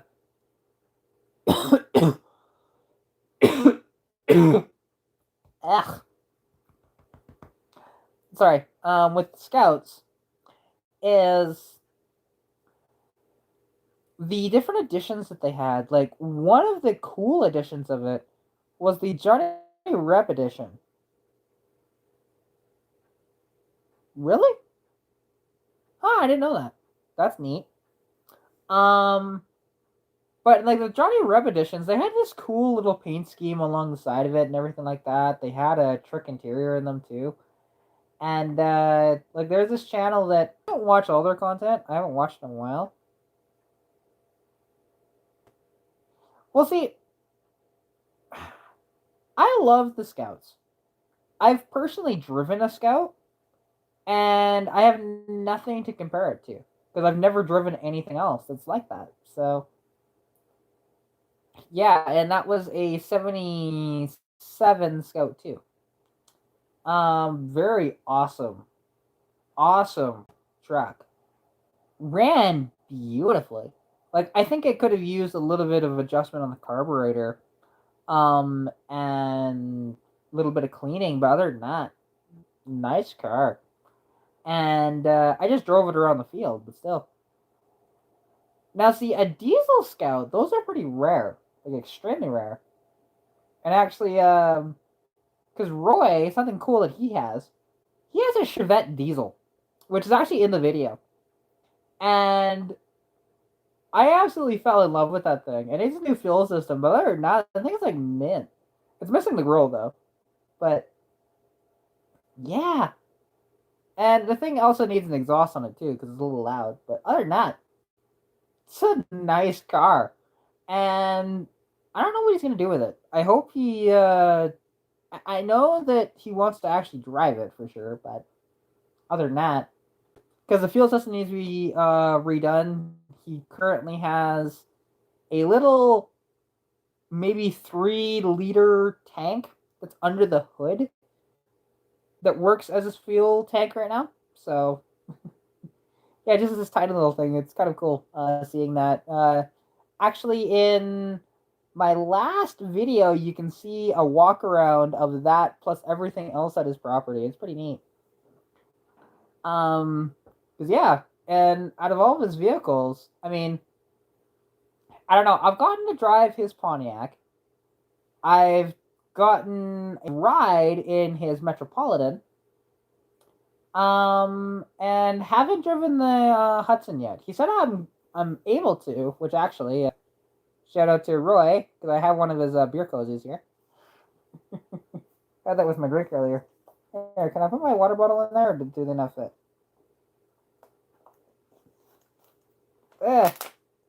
See, can I make it fit?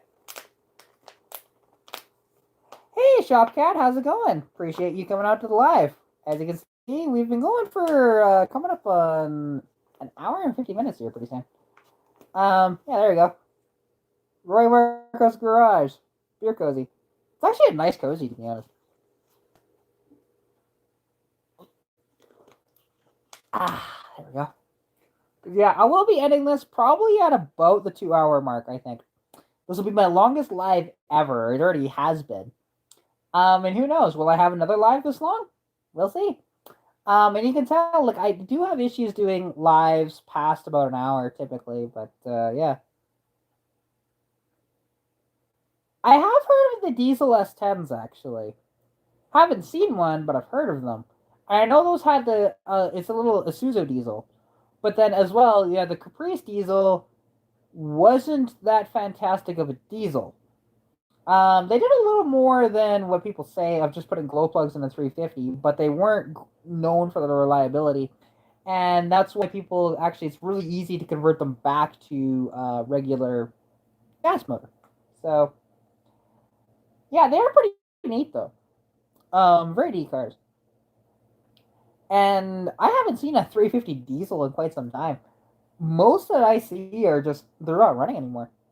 That's kind of sad because again they're neat and the engineering that was involved in that motor, or just like the um oh what was this called? Because I don't know if you guys have ever heard of the 468 Cadillac engines, where it was Cadillac's first attempt, or GM's first attempt. Yes, there was an option for that. I do remember that because it was an option in the Ranger, which was really rare as well to do, but it was an option in the Bronco too as well. But the 468 Cadillacs, it was GM's first attempt at cylinder deactivation back in the 80s. Um, and the system worked like when it worked, it was beautiful, but it rarely ever worked properly, and they weren't that reliable or anything like that. They were an electrical nightmare, those cars, and they just ended up scrapping the whole idea until recently with their MDS. It started back up in what? That was 2006, 2007, something like that.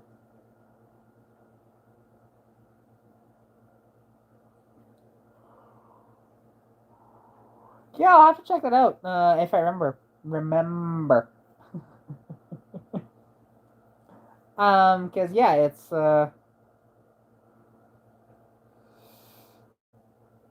yeah. Because after this live stream is done, which will be done in about 10 minutes here, um, I'm just gonna go straight to bed because I'm very very tired. Although, what's my battery life at? About 58%. That's not bad.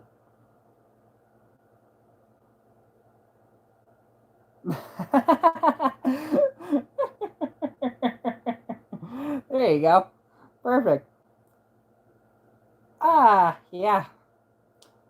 But and I do like the weird, quirky stuff like that. Back in the day, and like for example, Roy's Hudson, because he took that on the Great Beater Challenge, and the thing is, because he had to stay under a certain budget for the car, and the problem is, rebuilding the motor like entirely would have put him actually the gaskets for the motor would have put him over budget. So he decided to put in a AMC 199 inline six engine instead of the 308 inline six that would have been in the car originally. And the thing runs beautifully. Like that inline six, it's interesting because the AMC inlines were some of the most robust engines ever. Like if you think about the lineage of that engine, so it started out with the 199, then went to the 232 and the 258, if I remember correctly. It's a 4.2 liter. Later on when they went to liters. But then that motor eventually it got de-stroked and then modified by Chrysler when Chrysler acquired Jeep in the 80s, and that turned into the 4 liter. Basically the same engine as the other ones, like I mentioned, the 199, 232, and 258s.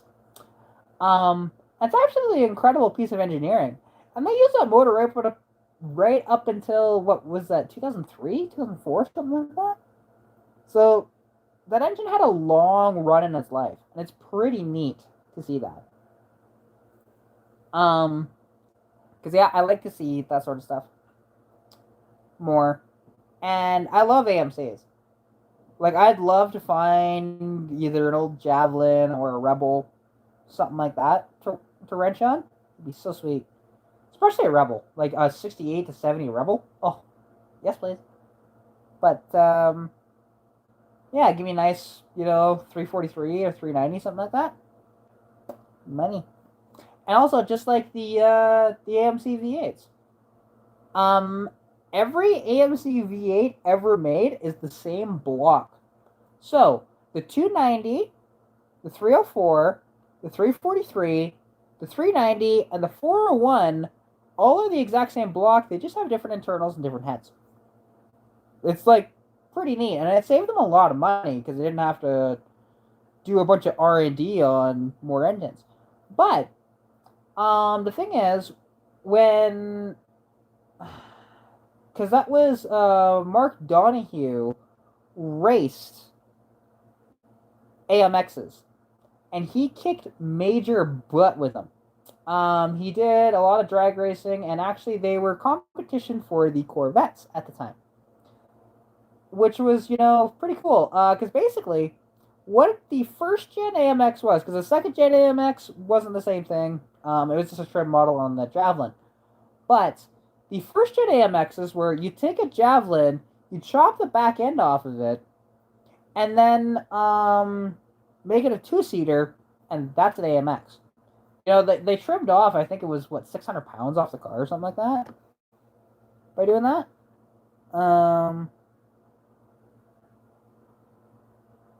Okay, there we go. Yeah, we're all good. And yeah, when he was younger.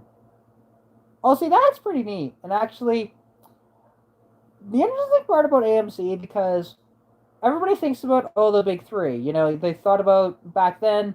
Chevrolet was on top, followed by Ford, followed by Chrysler. Right? Those were your big three companies. But then you had this little fledgling company, AMC, in the back. Now they didn't have the money to do all the stuff they wanted to do. Like there was, for example, AMX prototypes made. There's a mid-engine AMX out there. It's called the AMX 3, and it is incredible. It's a mid-engine, essentially supercar at the time, but they never actually produced the car. They produced the concept and everything and the prototype, but never went into production because it would have cost way too much money for them, and so they ended up scrapping the idea, and it's very sad because that would have been super cool to see on the roads. But and like for example, an AMC Gremlin, which came out in 1970, which was actually the first um compact hatchback car that was built in the USA. Because it actually beat out the Pinto by I think it was 2 months. Because the Pinto people try and say is first, and actually the Gremlin came out 2 months earlier. So just everybody remembers the Pinto more than the Gremlin because there were more of them made, more of them sold, right?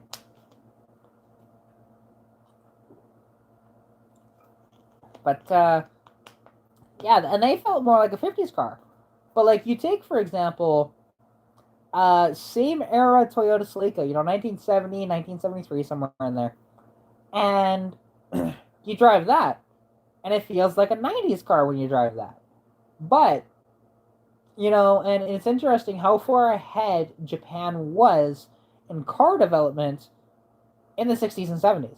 The cars just felt so superior to the American cars that way. And you got 5-speed trannies, for example, in the cars. Now you did get some 5-speed trannies in American cars, but not very many. Like for example, the Cosworth Vega was the only one that got the 5-speed transmission. In the 70s for Chevrolet, which is just ridiculous. You think they put in something else, but no, they never did. And that is the Tremec T50 tranny that they put in those. Notchy, yes, but not that bad.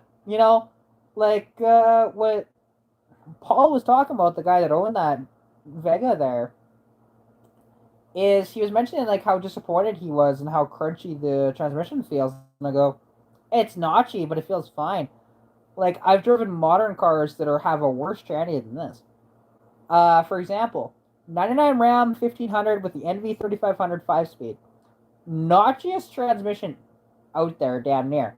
But it has really long throws and it's a robust tranny. People say they have issues with them, but I bang shifted the thing and had a lot of fun with that truck. No issues. So.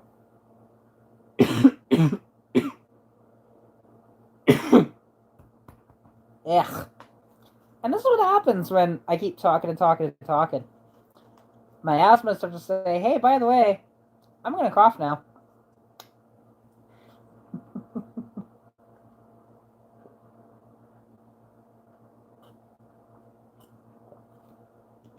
This is usually why these things go out.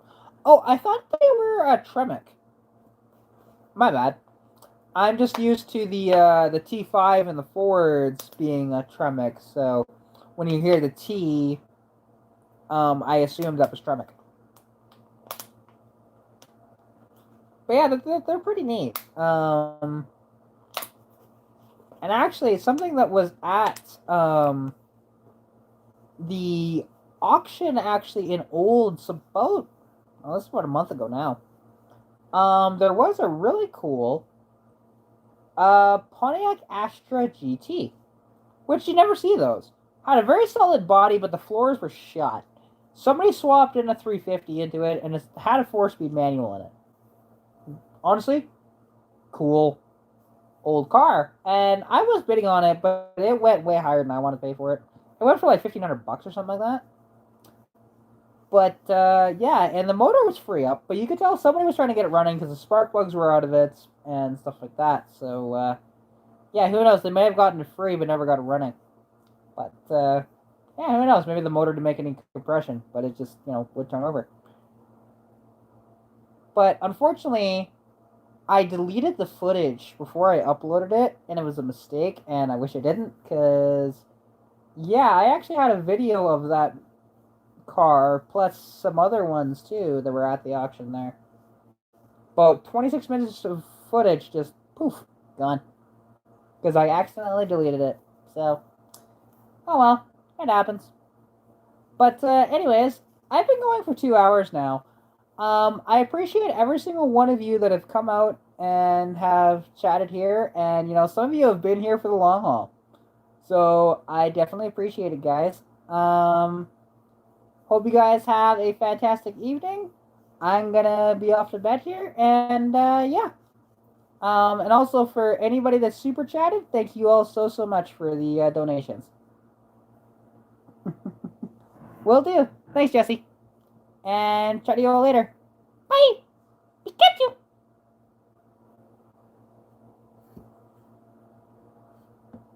There we go. Now I can press the button.